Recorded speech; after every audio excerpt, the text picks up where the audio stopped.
pagi Saklar, selamat pagi semuanya. Hari ini Saklar kita memasuki hari yang ke-62. Dan di hari yang ke-62 ini, pembacaan Alkitab kita terambil dari kitab Ulangan, pasal 31 sampai dengan pasal yang ke-34. Dan inilah dia Bible Summary untuk kitab Ulangan, pasal 31 sampai dengan pasal yang ke-34.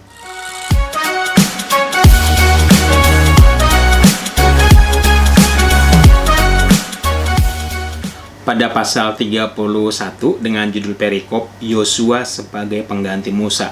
Jadi kembali di sini Musa memperkenalkan Yosua kepada seluruh bangsa itu bahwa nanti Yosua yang akan memimpin orang Israel menyeberang ke tanah Kanaan.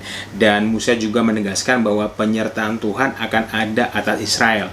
Seperti bagaimana orang Israel mengalahkan Sihon dan Og Raja Basan, maka Tuhan juga akan menyertai orang Israel mengalahkan raja-raja di Kanaan, persis seperti apa yang mereka lakukan kepada Raja Sihon dan Og Raja Basan.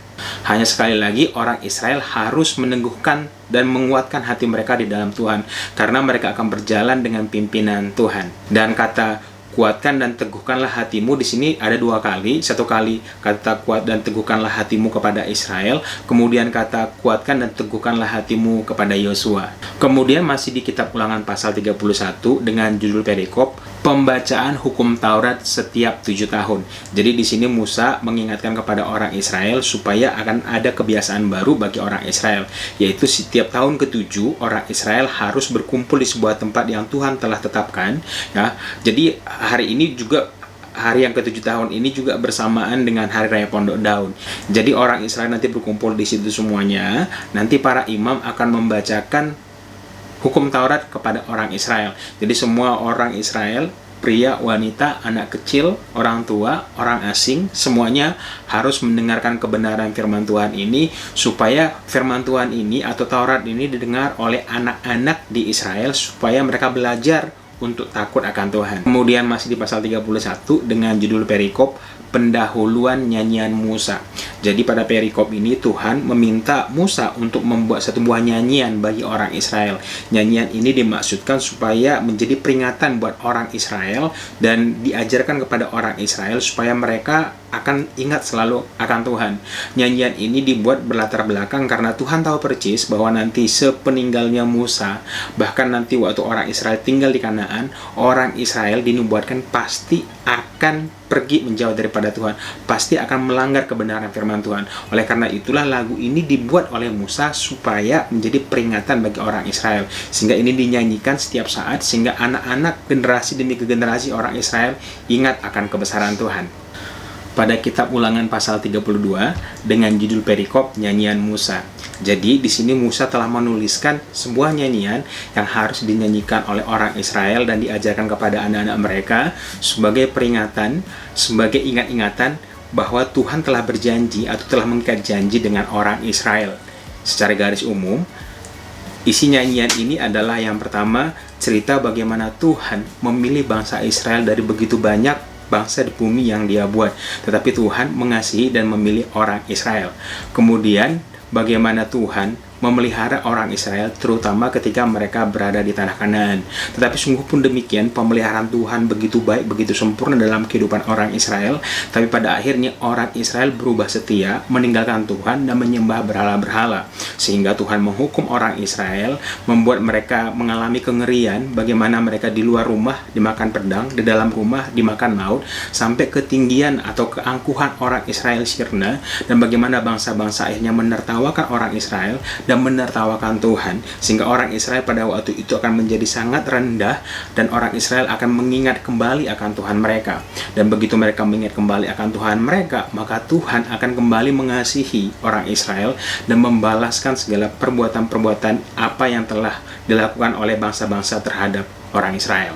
Kemudian masih di pasal 32 dengan judul perikop nasihat Musa terakhir kali. Dan sekali lagi Musa lagi-lagi mengingatkan kepada orang Israel supaya mereka berlaku setia kepada Tuhan dan mengajarkan segala ketetapan dan perintah yang Tuhan telah berikan kepada orang Israel, agar mereka mengajarkan kepada anak-anak mereka supaya baik keadaan mereka di tanah yang Tuhan telah berikan kepada orang Israel. Kemudian masih di pasal 32 dengan judul perikop ajal Musa mendekat.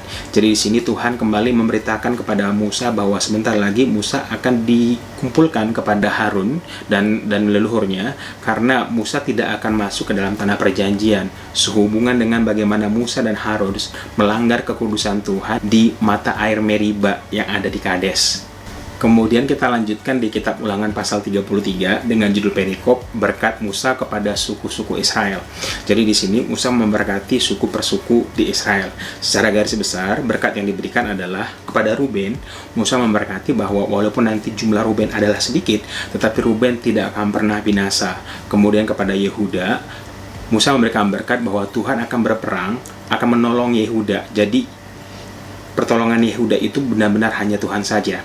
Kemudian berkat yang diberikan kepada Lewi adalah Lewi akan menjadi orang yang kuat dan Tuhan akan membinasakan siapapun yang memusuhi orang Lewi. Kemudian kepada Benyamin, Musa memberikan berkat bahwa Tuhan akan mengasihi Benyamin, melindungi Benyamin, dan berdiam di antara suku Benyamin. Kemudian untuk Yusuf ini ada dua suku, yaitu Efraim dan Manasye. Berkat yang Tuhan berikan adalah tanah mereka akan dilimpahi dengan segala hasil yang terbaik. Kemudian mereka akan memiliki kekuatan seperti seekor banteng. Kemudian berkat yang diberikan kepada Zebulon adalah makmur segala perjalanan-perjalanan yang mereka buat. Kemudian untuk Isakar, berkat yang diberikan oleh Musa adalah sejahtera kemahnya. Kemudian untuk Gad, Tuhan akan memperluas wilayahnya. Kemudian berkat untuk Dan akan seperti singa yang melompat dari Basan. Kemudian untuk Naftali, berkat yang diberikan adalah dilimpahi berkat dan kasih Tuhan. Kemudian untuk Asher akan menjadi kesayangan di antara saudara-saudaranya dan akan mendiami kota-kota yang kokoh. Dan di penutup, Musa mengatakan orang Israel harus berbahagia karena orang Israel adalah orang yang paling beruntung di muka bumi, di mana Tuhan menjadi perisai, di mana Tuhan menjadi pedang bagi orang Israel. Kemudian kita lanjutkan di kitab Ulangan pasal 34 atau kitab Ulangan terakhir dengan judul perikop kematian Musa. Jadi di sini Tuhan meminta kepada Musa untuk naik ke Gunung Nebo, dan di atas puncak Gunung Pisga akhirnya Musa meninggal dan dikuburkan di lembah Moab. Dan orang Israel menangisi Musa sebanyak 30 hari. Umur Musa ketika dia meninggal adalah 120 tahun. Penglihatannya belum kabur dan tenaganya masih utuh. Dan di sini juga Alkitab mencatat bahwa Musa adalah nabi yang terbesar. Setelah itu tidak ada nabi lagi di Israel yang memiliki kuasa mujizat seperti yang pernah dilakukan oleh Musa. So itulah dia Bible Summary kita hari ini. Sekarang saatnya kita masuk ke dalam renungan kita hari ini.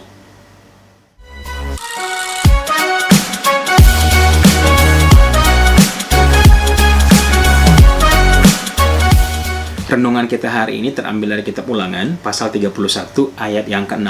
Saya bacakan buat teman-teman. Kuatkan dan teguhkanlah hatimu, janganlah takut dan jangan gemetar karena mereka. Sebab Tuhan Allahmu, dialah yang berjalan menyertai engkau, ia tidak akan membiarkan engkau dan tidak akan meninggalkan engkau. Nats yang barusan kita baca terambil dari kitab Ulangan pasal 31 dengan judul perikop Yosua sebagai pengganti Musa. Jadi, ini adalah kalimat yang diucapkan oleh Musa kepada orang Israel ketika Musa melantik Yosua menjadi pemimpin. Jadi, orang Israel diminta oleh Musa untuk memiliki kekuatan hati dan keteguhan hati ketika mereka akan menyeberangi Sungai Yordan masuk ke dalam tanah Kanaan. Yang mereka jaga adalah hati mereka, sikap mereka, bahwa mereka tidak boleh masuk ke tanah Kanaan dengan hati yang ragu-ragu, bahwa mereka tidak boleh berperang dengan kekhawatiran, bahwa mereka tidak boleh berperang dengan rasa takut. Tetapi orang Israel harus berperang dengan percaya diri, dengan berani. Tapi sekali lagi, bukan karena berani tanpa alasan, tetapi karena berani, karena memiliki pengetahuan, atau berani karena mereka sadar dan tahu persis bahwa Tuhan menyertai mereka, bahwa Tuhan akan berperang dengan mereka, bahwa Tuhan tidak akan pernah meninggalkan mereka. Jadi sekali lagi, modal utama orang Israel untuk masuk ke tanah Kanaan adalah bukan skill peperangan mereka yang mantap, bukan. Dan mungkin juga bukan karena kecakapan Yosua, walaupun Yosua adalah seorang hamba Musa yang mengikuti Musa sekian lama dan setia terhadap Musa. Tetapi yang kita lihat di sini bahwa itu tidak menjadi modal utama orang Israel untuk masuk dalam tanah Kanaan. Tapi modal utama mereka adalah ketika Sebab Tuhan Allahmu, Dialah yang berjalan menyertai engkau. Ia tidak akan membiarkan engkau dan Ia tidak akan meninggalkan engkau. Kamus yang lain atau bahasa atau Alkitab yang lain mengatakan tidak akan mengecewakan dan tidak akan meninggalkan engkau. Jadi begini, Tuhan menjamin kalau orang Israel hatinya teguh, kuat, percaya kepada Tuhan sepenuhnya, bahwa Tuhan akan menolong mereka, bahwa Tuhan akan melindungi mereka, maka orang Israel akan memperoleh kemenangan dan keberhasilan di tanah Kanaan. Di sini yang kita lihat, Tuhan tidak berjanji bahwa ketika orang Israel percaya sepenuhnya kepada Tuhan, peperangan akan di-skip. Tidak. Peperangan tetap ada, dan bahkan bangsa Kanaan itu adalah bangsa yang cukup mapan, sehingga secara manusiawi orang Israel takut. Tapi sekali lagi yang Tuhan minta di sini, orang Israel jangan sampai terpengaruh dengan kondisi dan keadaan, dengan kondisi musuh mereka dan keadaan mereka, tidak. Tapi sekali lagi harus berpatokan sepenuhnya kepada Tuhan, karena Tuhanlah kekuatan mereka, karena Tuhanlah mereka bisa menang. Refleksi apa yang kita bisa pelajari pada pagi hari ini? Saya nggak tahu bagaimana. Kayaknya hampir seminggu ini ketika kita baca kitab Ulangan selalu berbicara tentang hati. Teman-teman, dengar baik-baik. Kita harus jaga hati kita. Harus. Kenapa? Kondisi sekarang kita nggak bisa tebak nih, corona kapan selesai. Kita nggak bisa tebak. Tapi satu hal, di tengah badai, di tengah ketidakpastian, jangan lihat situasi, ya. Jangan lihat berita yang bilang A, yang bilang B, bilang C, ya. Atau mungkin ya jangan terlalu pengaruh dengan keadaan kita. Mungkin bisnis kita nggak berjalan dengan baik. Lebih daripada segala keadaan, lebih daripada segala yang kita dengar, lebih dari segala apa kata orang, cari Tuhan. Tuhan mengatakan bahwa Tuhan tidak akan pernah meninggalkan orang Israel. Tuhan yang sama tidak akan pernah meninggalkan saya dan teman-teman. Setelah corona reda, mungkin kita akan punya masalah. Masalah mungkin tidak akan di-skip begitu saja. Tapi dengar baik-baik. Jaga hatimu. Tetap percaya kepada Tuhan. Pemeliharaan Tuhan sempurna buat kita. Oleh karena itu, apa tugas kita di masa-masa sulit begini? Apa tugas kita ketika kita mengalami keraguan? Apa tugas kita? Sekali lagi, setiap hari perkatakan janji Tuhan, proklamasikan janji Tuhan. Dan buat saya, kitab Ulangan pasal 31 ayat 6 ini adalah sebuah perkataan yang bisa kita proklamasikan bersama-sama, supaya kita memiliki kekuatan, keteguhan di dalam Tuhan, sehingga apapun yang terjadi, kita bisa kuat di dalam Tuhan. Sekali lagi, kita kuat, kita mampu mengatasi semua masalah, bukan karena kecakapan kita, no. Bukan karena kepintaran kita, hasil usaha itu, tidak. Tapi semata-mata semuanya karena kasih, anugerah, dan kemurahan Tuhan.